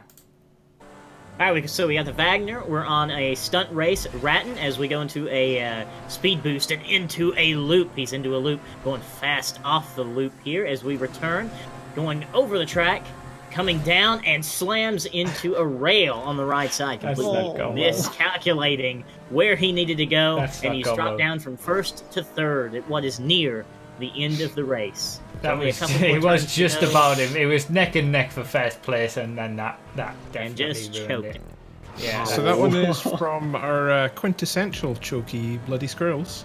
Bloody squirrels Squirrels. always choking up Hazard. a storm. Bloody Choking Squirrels Hazard just seems to be, favourite. he seems to be consistently awful, so good job. All right, Regular Moving into choker. GT Sport. This is called Chicane Choke, and this is apparently Dragon Trail Seaside. And it seems to be So a for this one, you want to keep an eye on the top left. Okay. will do. So But this we're, seems to we're be a going up in compilation. laps. Yes. Staying in first throughout Yeah. these laps. There's Increasing the one gap. less person in the race. And he's doing the corner perfectly every single time. Wait, he's Yes, this yeah. chicane is being done very well as we Great. go through this compilation. Now he's down into second for that one. Yeah, on lap, and now he's back in first for the next lap. Lap 9 of 10. Coming into the final lap now, and misses his braking point, slams into 2 walls, and is now in non-contact. And where is first place? I think he gets a penalty there. I think he's gonna. Oof. He's got a penalty, and he's got second place right behind him. Oh, Yeah, no. touch and go. Oh. Coming into the final corner of the final lap. That chicane is a nightmare. We've seen that same chicane in my GT Sport videos. Yeah, it seems to be a rough one. That's And- definitely a rough chicane. What does he do? He's got the penalty of it's 1 point. The gap is 2.2 seconds. It's at 1.4. His penalty's 2 seconds, so he still wins. But Oh, does did it? he still win? Well, He still got the done win. bad in selecting that then. That's Anyway, not a that was cho- from Aegon of Astora. Okay, Alright, now we're in the we vigilante. have Well, got was the a hiccup. vigilante It was here plus on 2 a time seconds. trial. That was more of a hiccup. Yeah. Yeah. Oh yeah, the time This is, trial for GT This is Online. Route 68 time trial, I believe, where the ending point, as you will hear over the audio version, actually, you will hear where the ending point is if you don't know this time trial yourself. But lots of boosts, lots of engine revving in the Vigilante. as I we actually did this time navigate. trial this time. I never do Ah. time trials, but I just figured it was so easy. Why not? Yeah, we are navigating expertly through the traffic here. RNGesus, he is blessing the driver of the Vigilante with this good traffic. I like the simple Driver is, title of the vehicle. Driver is Video. Baggins HD this time. Baggins. What is this? Like a Batmobile or something? Yes, Oh, this is the GTA has Vigilante. changed significantly. Yeah, things have changed. All right, we're coming up to the end of the time trial, and I'll just let you guys listen to what The happens, explosion. and maybe you can guess where the ending point is. But the thing is, I didn't crash into. So the... what could that have been? Oh, Could that he have been a failed. random and a Hydra? Oh, And there we go. So right he at the crashes end into of the time petrol trial. station at the end of the time Yeah. trial, and then fails the time trial because of it. Okay. See, I made specifically sure not to do that when I did it. Straw poll in the chat. Wow. Choose which of those three was your favourite, which will be your choke of the week. We'll give our thoughts as well, but only once you've voted, so that we're not going to influence the. Damn. How about our honourable mention? Yeah, I'll do that. But I just want to mention that supposedly there were quite a lot of good chokes this week. And feel free to, if you haven't submitted a choke before, or you have but it hasn't been selected, you're welcome to resubmit them every single episode. The links are always in the description of the YouTube video, all the show notes on YouTube, on the podcast's RSS feed and whatnot. So the honourable mention is from Major Copyright Gfred Fail, as you guys are voting on which one is your choke of the week. Let's have a look at this. Have a watch. Oh, he's in the. So this is In the Carbonizaire. Carbonizaire. Yeah, 9th place out of 24. Oh no, that's not come. Oh, it's the parachute jump. He's doing the parachute jump at the end of Gfred. Yep. Parachute line, the almighty parachute line. Right, so this as is he going thankfully speeds up the footage for us. Yeah, good that's editing good. here Yeah, from GG. Appreciate Major it. Copyright. Yeah. So now he's up to 8th. What's he gonna do? He's home. He's home into free. the island. He's clear. I'm on the Does edge of my he- seat. Oh, Touches down. Oh no, he's on his face. Oh, He's no. rolling down towards the ocean. Oh no. Oh, no. Oh, he just manages to get up right before the water, but unfortunately, here comes someone from overhead and steals the And position. steals the position from overhead. There it is. So that I can see why that was an honourable mention, because it was Yeah, kind of like definitely it wasn't a full on choke, but it was definitely a fail. that was rough. More a fault of the game, really, and the wonky body physics and whatnot. Yeah. It was fun. Although having said that was probably still better than choke 2, which ended up not being Yeah. a choke because he still won the race. Yeah, sorry, I that was my bad. I misread It's all your fault, Hammer. the scoreboards at the end. It is all my fault. You can I'll pack take up your full- things. We're going to be looking for a new producer for the I'll next take- episode. I'll take full responsibility. It's fine. Do we have the votes all sorted? Yeah, the votes are. We've got 85 votes in, and it's pretty unanimous. All right. Okay. So let's explain what I think my choke is definitely number 3. That's my choke of the week. I don't know. What do you guys think? yeah, tough. Yeah. I definitely free. Yeah. What about you, RDT? You're on the verge of something else. I'm on the edge between 3 and 1 because 1 had implications between other players, and 3 was kind of. From a That's a good purist point. choke standpoint, I fully understand what you're saying with that. Yeah. But I'll go with 3. I'll agree with 3. I think So that every was time a- that we're unanimous with something, the chat seem to be in similar unanimity or whatever the word is. So, go on then. What have we got? We have got in 3rd place is choke number 2, which was my choke. Realistically. In 2nd place was choke number 1, Bloody Squirrels with his Wagner, and in 1st place is choke number 3, the speedrun in inverted commas attempt being failed by Baggins HD. Congratulations! Well done, Baggins. Congratulations. You're awful. You are terrible. Good job. You are hopeless. Thank You you for failed. sending it in. Well done. That's one fiery personality you got there. So, next up is RDT's Apple Juice Minute. Oh boy! And the last time we I'm not. we spoke to you, you were nervous. You were pretty Things were hyped. happening. Things were about to happen. Yeah, things were rolling, And then things did you know, happen. This one's not going to be about these guys, okay? It's not Okay. going to be about the Philadelphia Eagles, all right? We're going to go back to some roots. But also, they did win the Super Bowl, and they beat Tom Brady, and it was the greatest Super Bowl of all time. And whatever. But that's. Wait, so- you didn't trash anything in your hometown, right? No, I did not. No, the most we did, we were out in the middle of the street, screaming, "Tom Brady makes out with his son," and that's about it. That was the worst of it. High five some cops. It was great. Now, we're going back to the roots. Some diehard viewers of the Choking Hazard podcast might remember back when I was in Philadelphia, I reviewed, or not reviewed, because these aren't really reviews, but I presented a drink called Lion's Head. Okay, is proud American beer, roar of a lion, but just the head. Now, represents the American spirit, the proud American people. I'm going to give each of you, Josh, Nas, and Bruffy, one guess. I'm not going to say who's right until you're all done. What country do you think Moosehead would be from? If you were to take one guess, Moosehead. I've got my guess. Yeah, that was going to be my guess. Or Canada.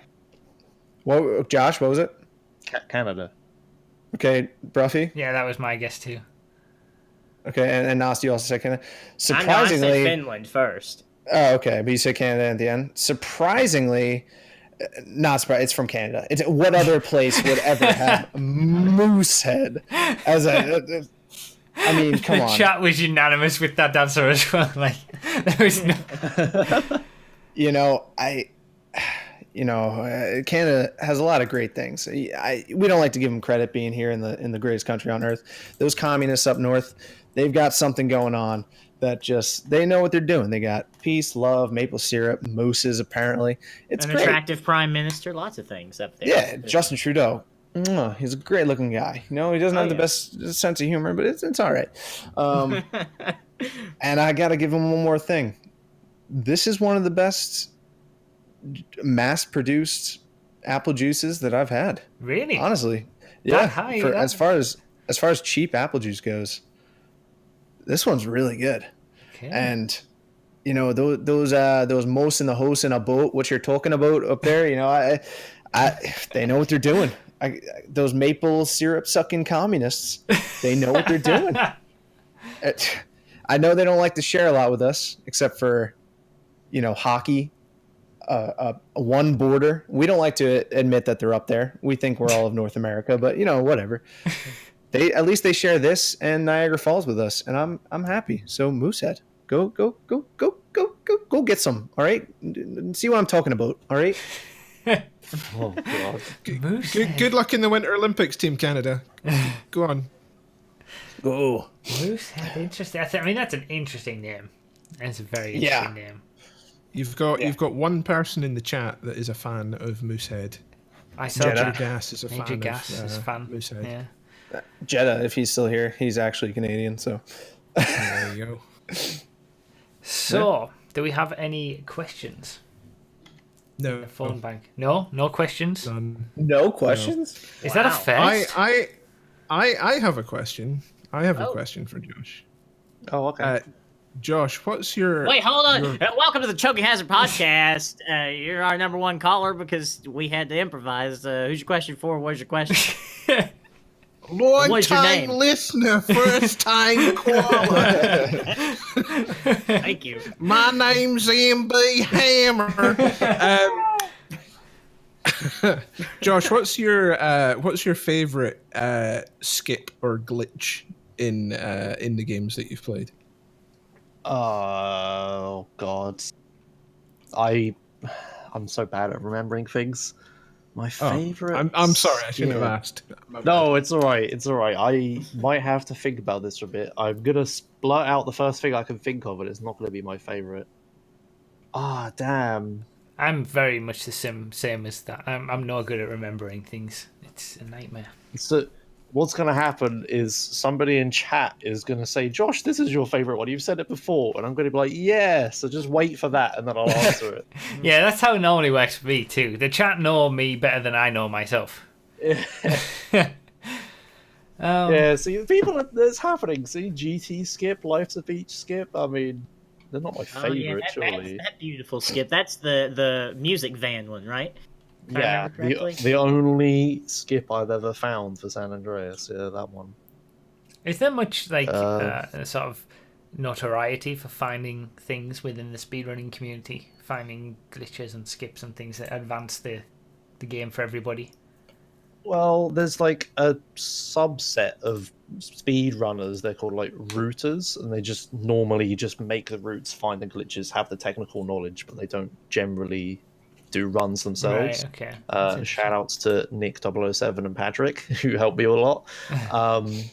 But yeah, I mean, there's like a subset of like people that you know that are famous for that sort of thing. That's interesting.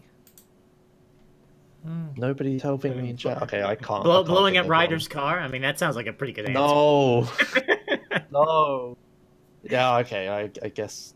Yeah, okay, that's a good one. I'll explain that. It's blowing up Ryder's car is like, at the start of the game, like the second mission you do is a mission for Ryder. And in the mission, you drive him down to like where the fast food place is and stuff, and you get a haircut and whatnot. After you come out of the haircut place, he teaches you. There's like a little tutorial cutscene about eating food to like not die and get hungry and get fat and stuff.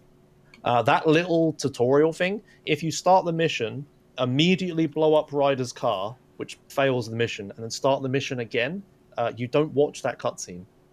The problem is, if you're watching a speedrun for the first time, and you're watching this, and you're like, oh, Josh is on the second mission. Wait, why did he blow up the car? It just looks like I run out from where I start, blow up the car, start the mission again, and just drive. And the thing with skipping stuff is if you didn't see it without the skip, you never knew it was there. So it looks like I'm just doing it for no reason. And it became this horrible, horrible meme in my chat where everyone's just like, Ryder's car question mark every time. Yeah, that's a good point, actually. Like, if you're watching a speedrun, but you don't know the original game well enough, like, you see someone do something that looks strange, and you don't see why they did it, because you don't know how it's meant to be. Interesting. It's a common problem, especially with, like, stuff at the beginning of runs like that. It's like, it just looks dumb. Like, I'm just failing the mission on purpose and then starting it again. What could that possibly do, right? It's weird. Although I'm sure. Okay, right, there we go. Taduva found my favorite skip. Okay, can we improvise, Bruffy? Could you show something if I link it? Of course, absolutely. If you pop it in the choke chat on the Discord, Josh. All right. Give me a minute to do this. I'll try and. While you're doing that, my inspirational question asking has caused the phone bank to literally light up with one person, so I'm going to go and see what they're wanting. Okay. Thank you, producer MB Hammer, as always, managing things in the background.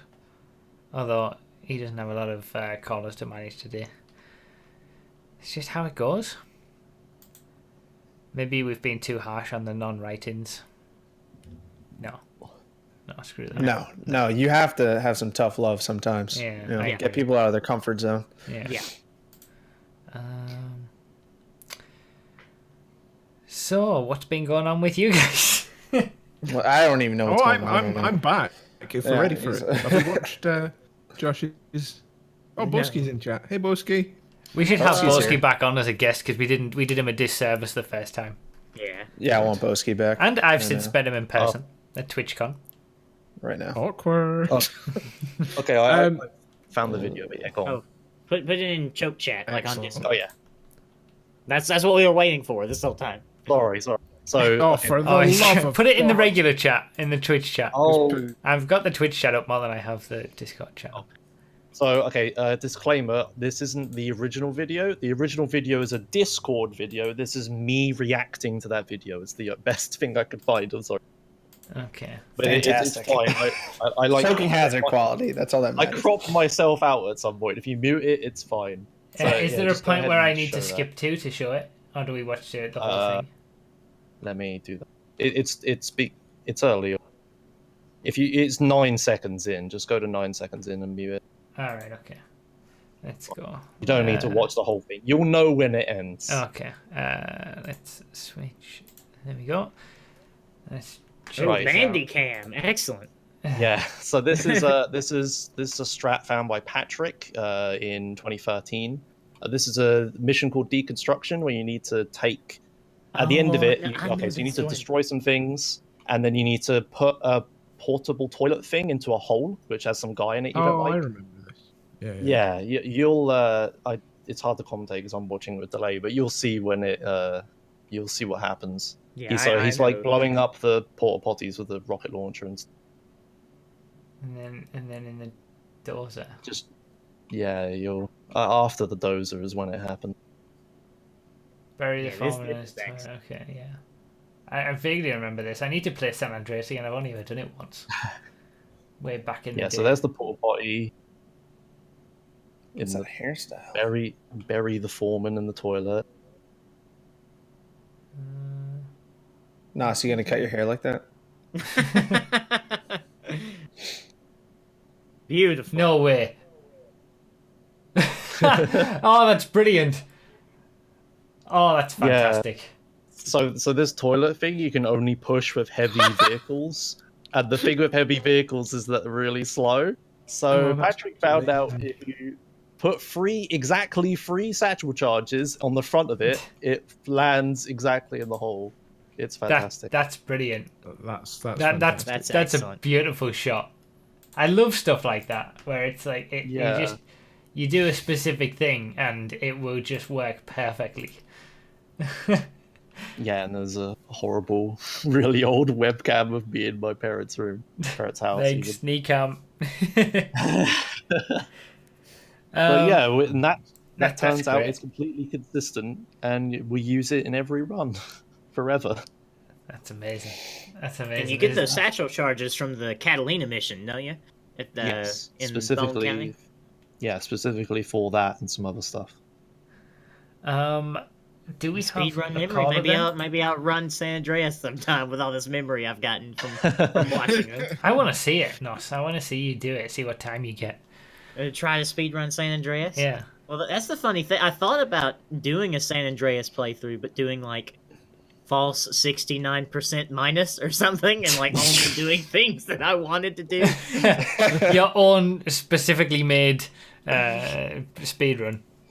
Yeah, where I just do Maybe like the useful things and don't like go get a 4-star wanted level or anything, because that's I'm nowhere title near good credit enough for that. speedrun.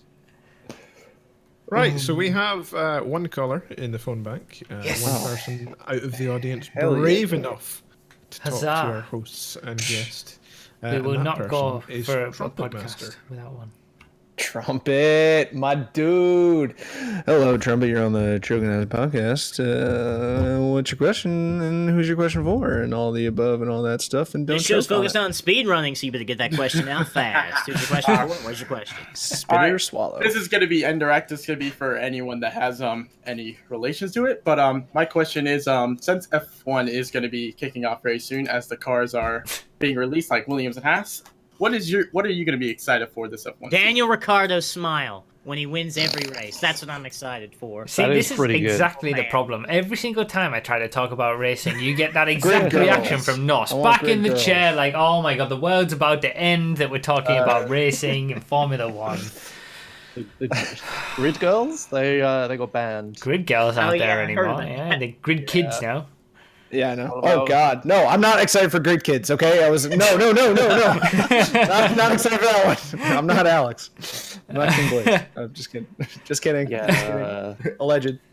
the thing with F1 this season is they're gonna have Halo for the first time, so we get to see how that goes. I Yeah, guess. everybody is hating the Halo. Yeah. Yeah. And as they're putting it, like there's what the Williams and the Haas have been released, and it's almost like they've tried to make it as invisible as possible. It's the black Haas car has the black halo and the white. Yeah. The white. It's as if they're trying to get. Have you seen the aero screen that IndyCar have been testing? That looks No. infinitely Yeah, I better. saw that. Infinitely better. It looks so much better, so much more futuristic having this screen over instead of this stupid Oh. Halo yeah. block. Yeah, I know what you're on about. That's what they should do. They just have like a clear plastic pod that's like reinforced. That would look Yeah. awesome. The Like fighter drivers are jets. protected. Yeah. Why don't they do that? They Yeah. don't want open wheel anymore. But My yeah. safety device is best safety device because it can hold bus on top of it. There you go. Now you're getting to the regular car reviews, man. But yeah, I saw those car reveals as well. And yeah, like you said, it's like the black car with the black halo on the black background. They just try to hide it. It's like when the races actually start or the testing, and you can see it in daylight against like a different colored background, it's going to be so noticeable. That's what's It's going to like be interesting.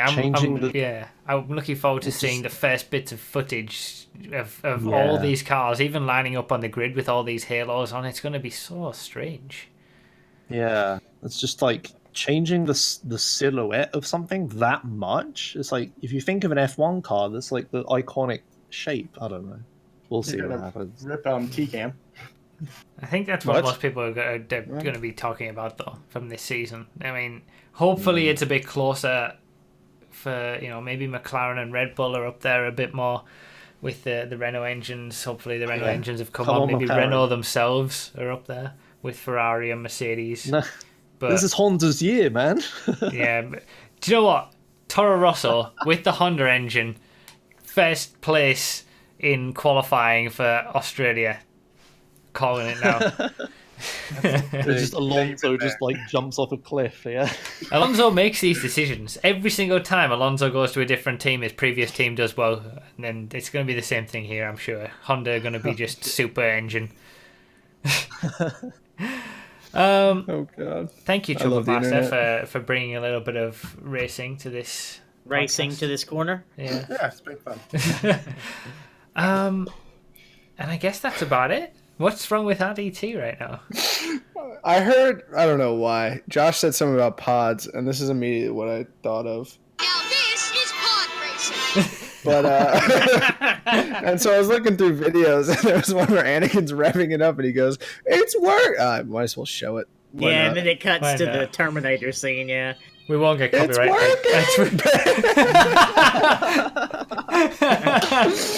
So I just cracked up. Oh, man. Oh, God. Of course. As always, this is the thing with these podcasts. We start off relatively well, I think, and when we have guests on, we talk about the topics of what the guest's here for. I'd say we talked about our guest topics. Yeah, we did great. And then it just goes into the regular segments where it's just a free-for-all. Just everyone does whatever they want. Oh, God. Which is Guys, good. could you not congratulate yourselves while the guest is still here? That's kind of... Yeah, we talked about the guest a lot. We did. Yeah, we actually did. We did our jobs for once. Can you believe it? I learned a ton. I did. I really enjoyed this podcast, actually. I really enjoyed the conversation and the whole learning about things. It was good. Thank you for joining us, Josh. Yeah, thanks for having me. And get to bed so you can wake up early in the morning for your... I'll be alright. I say I'm going to go straight to bed after this. I'm probably not. I'm going to sit here just like, I'm not tired. Isn't it always the way? The great nation of Sweden. Everyone check out Josh, by the way. Links will be down below on the video on YouTube. They're in the chat on Twitch as well. Nos is doing his partnership thing. Yes. But can I talk, he's spoken too Nas's... much about that. He's spoken way too much about that already, so we're all good. I just want to give some good reports. Okay, come on then. Everything's been going really well. I've only had 2 days that were under 75 viewers, and those were both 67 and 71. And every other day this month that I've streamed has been over 75. So it's got to be the push from the podcast and everywhere else. So if you've come to my streams and watched them, I really do appreciate it. But don't get complacent. Still show up because we've still got quite a few days in the month left to go. But everything is going great, and I'm super excited. So thank you guys. Appreciate it. And on the other end of the spectrum, we've got RDT here who would like to stream and be doing this sort of thing, as he said last time, and decided 3 times this week he was like, oh, should I stream? Nah. Yeah, I don't know, man. I'll do what I want. Fair enough. Maybe at some point. Follow if you want. I don't give a shit. All right, do you want to say goodbye, guys? Bye, guys. Yeah, Thanks for watching, everybody. Having me. See you later. Bye. See you later.